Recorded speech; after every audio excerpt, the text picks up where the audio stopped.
Praktikum teknologi steril kali ini membahas tentang alkalinitas. Alkalinitas adalah kapasitas air untuk menetralkan tambahan asam tanpa penurunan nilai pH larutan. Sama halnya dengan larutan buffer, alkalinitas merupakan pertahanan air terhadap pengasaman.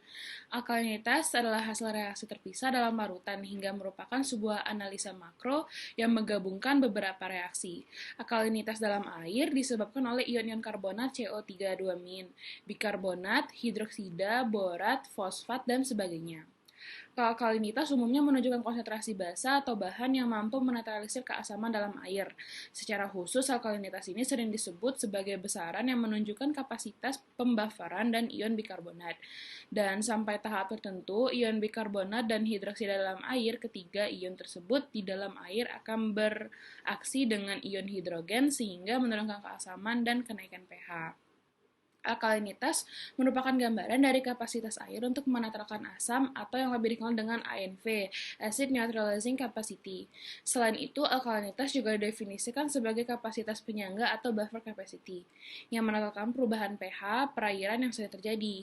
Alkalinitas yang terdapat dalam perairan secara langsung tidak mempengaruhi adanya organisme akuatik. Karena alkalinitas dalam perairan berperan sebagai penetral keasaman pH dalam perairan. Oleh karena itu, alkalinitas lebih banyak dibutuhkan untuk mencegah supaya air itu tidak menjadi asam. Alkalinitas itu biasanya dinyatakan dalam satuan ppm atau miligram per liter. Kalsium karbonat, di mana air dengan kandungan kalsium karbonat lebih dari 100 ppm yang disebut sebagai alkalin, sedangkan air dengan kandungan kurang dari 100 ppm itu disebut sebagai lunak atau tingkat alkalinitas sedang. Alkalinitas atau yang dikenal dengan total alkalinitas itu konsentrasi total unsur basa-basa yang terkandung dalam air dan biasanya dinyatakan dalam miligram per liter atau setara dengan CaCO3. Ketersediaan ion basa bikarbonat dan karbonat merupakan parameter total alkalinitas yang bertindak sebagai buffer penyangga pH. Prosedur kerja dari praktikum kali ini yakni dilakukan dua macam pengujian. Pengujian yang pertama yakni uji serbuk kaca. Dipilih 6 atau lebih wadah kaca dan dibilas menggunakan water for injection. Kemudian, wadah kaca ditumbuk lalu diayak menggunakan mesh nomor 12. Lalu haluskan dan ayak kembali sampai diperoleh 20 gram serbuk kaca yang lewat ayakan nomor 14. Kemudian dimasukkan serbuk kaca ke dalam Erlenmeyer, lalu ditambahkan ke dalam aseton selama 30 detik tiap kali pencucian. Selanjutnya disterilisasi serbuk pada suhu 140 derajat Celcius selama 60 menit. Kemudian ditimbang 10 gram serbuk dan masukkan ke dalam Erlenmeyer. Kemudian dibilas dengan 50 ml water for injection, lalu disterilisasi lagi pada suhu 121 derajat Celcius selama 30 menit dan dinginkan. Sisa serbuk kemudian ditambahkan water for injection, lalu tambahkan 5 tetes metil merah dan titrasi segera dengan asam sulfat 0,02N.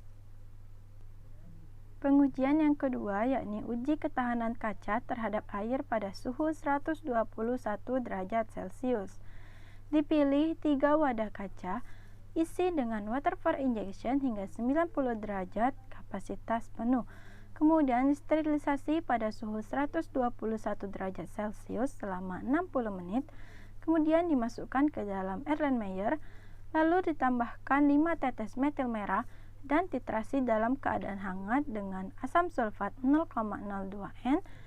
Titrasi dengan menggunakan belangko 100 ml water for injection pada suhu dan indikator yang sama. Praktikum teknologi farmasi steril kali ini membahas mengenai uji alkalinitas dalam wadah gelas. Pengujian alkalinitas gelas bertujuan untuk mengetahui ketahanan dari wadah gelas tersebut terhadap pengaruh kimiawi produk sediaan farmasi yang akan diproduksi. Selain itu, uji ini dilakukan untuk mengetahui berbagai macam kualitas gelas agar diperoleh gelas yang berkualitas dan memenuhi persyaratan.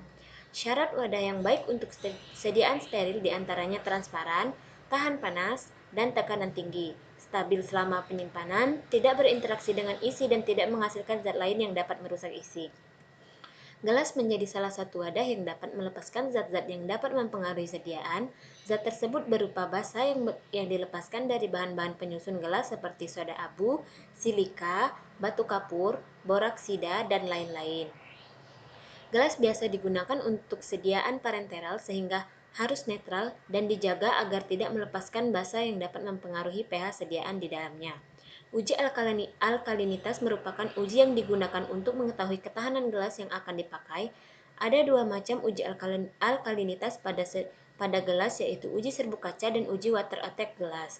Uji tersebut digunakan tergantung dari tipe gelas yang akan digunakan.